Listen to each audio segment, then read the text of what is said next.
नमस्कार दोस्तों, हमारे YouTube चैनल फिटनेस गुरु में आपका हार्दिक स्वागत है।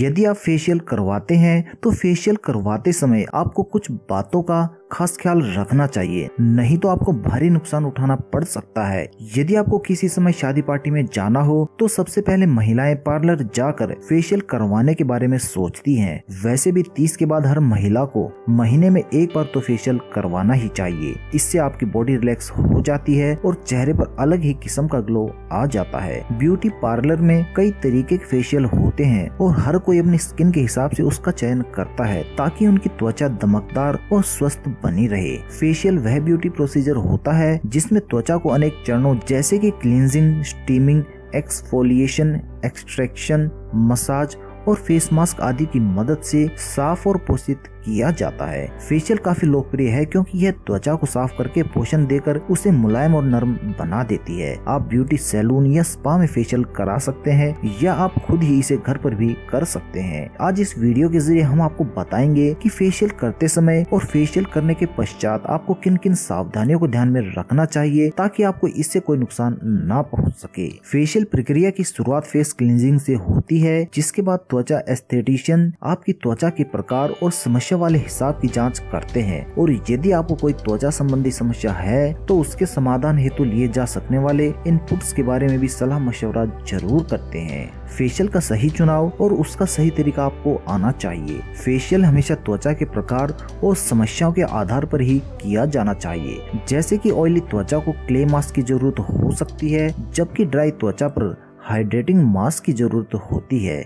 वहीं संवेदनशील यानी कि सेंसिटिव स्किन पर अधिक सावधानी से साज और संभाल करनी होती है क्योंकि ऐसी त्वचा पर इरिटेशन हो सकती है। इसीलिए इस प्रकार की त्वचा पर केवल हाइपो एलर्जिक प्रोडक्ट्स का ही इस्तेमाल करना चाहिए। त्वचा का एक्सफोलिएशन हॉट वाटर के वेपर्स या फिर स्टीम की मदद से किया जा सकता है। दरअसल स्टीम त्वचा के रोम छिद्रों को खोल देती है और इसे मुलायम तथा फेशियल ट्रीटमेंट के लायक बनाती है। ब्लैक हेड्स की ज्यादा संभावना वाली त्वचा के बंद रोम छिद्रों को हॉट वेपर के द्वारा खोला जा सकता है, जिससे कि ब्लैक हेड्स को निकालने का काम काफी आसान हो जाता है। लेकिन ब्लैक हेड्स को निकालना कभी कभी सूट नहीं करता है क्योंकि यह संवेदनशील त्वचा पर इन्फ्लेशन पैदा कर सकता है। नाजुक त्वचा पर ब्लैक हेड्स निकालना दर्द भरा हो सकता है, इसीलिए इन्हें निकालना वैकल्पिक होता है। फेशियल मसाज आधा घंटा या तब तक की जा सकती है जब तक कि चेहरे की मसल्स रिलैक्स होकर नई ऊर्जा से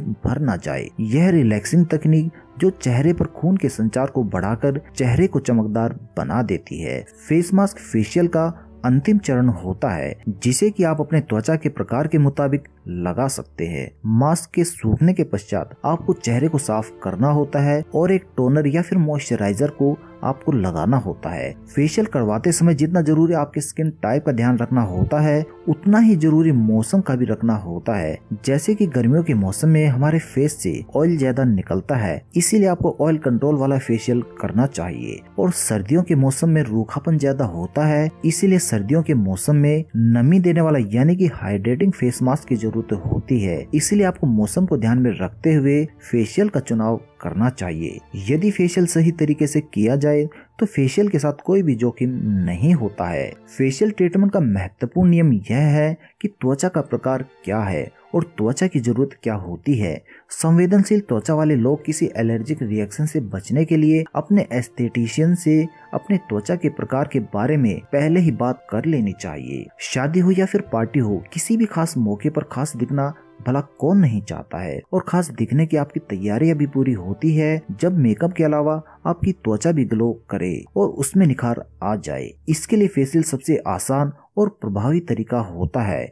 यदि आप किसी खास मौके पर दमकना चाहती हैं तो अपनी जरूरत के हिसाब से आपको फेशियल चुनना चाहिए। बहुत बार महिलाएं फेशियल करवा तो लेती है लेकिन बाद में उनके चेहरे का ग्लो बड़ी तेजी से चला जाता है और फिर वह सोचती है कि इतना पैसा हमने फिजूल में ही गवा दिया। लेकिन आपको कुछ बातों का पता होना चाहिए कि फेशियल के पश्चात स्किन की काफी देखभाल करनी पड़ती है, नहीं तो आपने चाहे जितना महंगा फेशियल क्यों ना करवाया हो आपको उसका असर नहीं दिखाई देगा। तो आज हम इस वीडियो के जरिए आपको कुछ 10 ऐसी गलतियां बताएंगे जो अक्सर महिलाएं फेशियल के बाद कर देती हैं और जिनके कारण उन्हें फेशियल का फायदा होने के बजाय नुकसान हो जाता है। आज के हमारे सबसे पहले टिप में, जो कि अधिकतर महिलाओं को पता ही होगा, कि फेशियल के 4 घंटे के पश्चात तक मुंह को नहीं धोना चाहिए। आपको अपनी त्वचा को फेशियल में इस्तेमाल किए गए प्रोडक्ट्स के फायदों को सोखने देना चाहिए। यदि आपका चेहरा बहुत रूखा लगने लगे तो फेस मिस्ट का आप इस्तेमाल कर सकते हैं, और यदि आपको ऑयली लगने लगे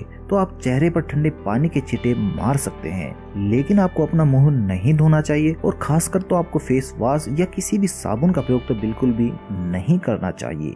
यदि आपने फेशियल करवाया है तो चेहरे पर स्क्रबर से स्क्रब ना करें। स्क्रब करने से चेहरा तो खराब होगा ही, साथ ही आपके चेहरों पर मुहासे भी निकल आएंगे। फेशियल करवाने के 3 दिन बाद ही चेहरे पर आपको स्क्रब का उपयोग करना चाहिए। यदि आपने फेशियल करवाया है तो उसके पश्चात आपको स्किन पर फेशियल सीरम को नहीं लगाना है, नहीं तो आपकी स्किन संवेदनशील हो जाएगी।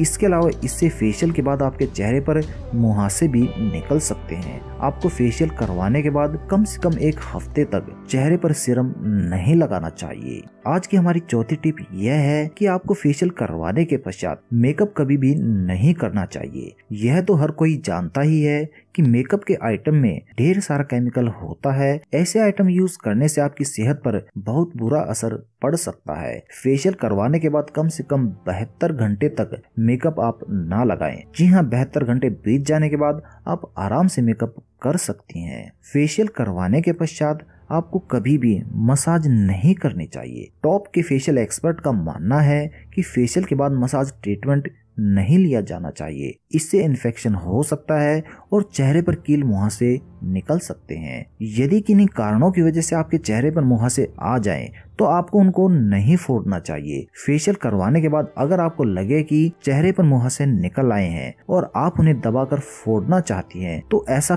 कतई ना करें। ऐसा करने से आपके चेहरे पर इन्फेक्शन फैल सकता है और साथ ही चेहरे पर दाग भी पड़ सकते हैं। इसीलिए उन कील मुहासों को कभी भी नहीं फोड़ना चाहिए। फेशियल करवाने के पश्चात केमिकल पील ना करवाएं। यह एक ऐसा ब्यूटी ट्रीटमेंट होता है जो कि काफी सारी महिलाएं करवाना पसंद करती हैं। हालांकि यदि आप इसे फेशियल के तुरंत बाद करवाएंगी तो आप मुसीबत में पड़ जाएंगी। इससे आपके फेस के कोलेजन का ब्रेकडाउन हो जाता है। इसको करवाने के लिए आपको फेशियल के बाद कम से कम 2 सप्ताह तक इंतजार करना चाहिए। फेशियल के पश्चात कभी भी थ्रेडिंग नहीं करनी चाहिए। यदि आपको फेशियल और थ्रेडिंग दोनों ही करवाने हैं तो पहले आप थ्रेडिंग करवा लें और उसके बाद ही आप फेशियल करवाएं। वैसे भी थ्रेडिंग बहुत ही दर्द भरी प्रक्रिया होती है। ऐसे में फेशियल के बाद मुलायम त्वचा पर इसे करवाना बहुत ही दर्दनाक हो सकता है। इसीलिए मेरी आपको यही सलाह है कि आप फेशियल के बाद कभी भी थ्रेडिंग ना करवाएं।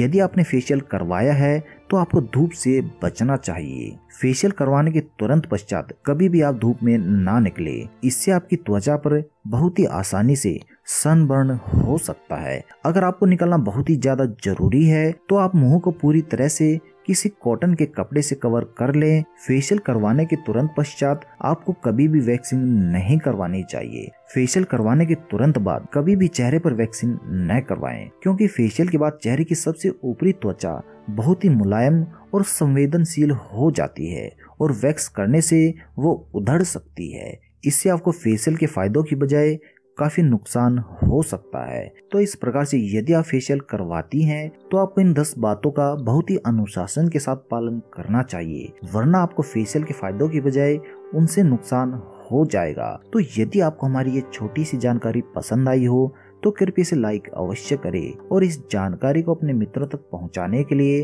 कृपया इसे शेयर करना बिल्कुल भी ना भूलें। और यदि अभी तक आपने हमारा YouTube चैनल फिटनेस गुरु सब्सक्राइब नहीं किया है तो इसे तुरंत सब्सक्राइब कर लीजिए और नीचे के दिए हुए बेल के आइकन को भी क्लिक कर दीजिए, क्योंकि यदि आप इस बेल के आइकन को क्लिक करते हैं तो हमारे द्वारा अपलोड की गई सभी वीडियो आपके पास नोटिफिकेशन के द्वारा सबसे पहले आपके मोबाइल पर पहुंच जाती है, जिनका फायदा उठाकर आप घर पर ही औषधि तैयार कर सकते हैं और एक स्वस्थ व समृद्ध जीवन जी सकते हैं। धन्यवाद दोस्तों।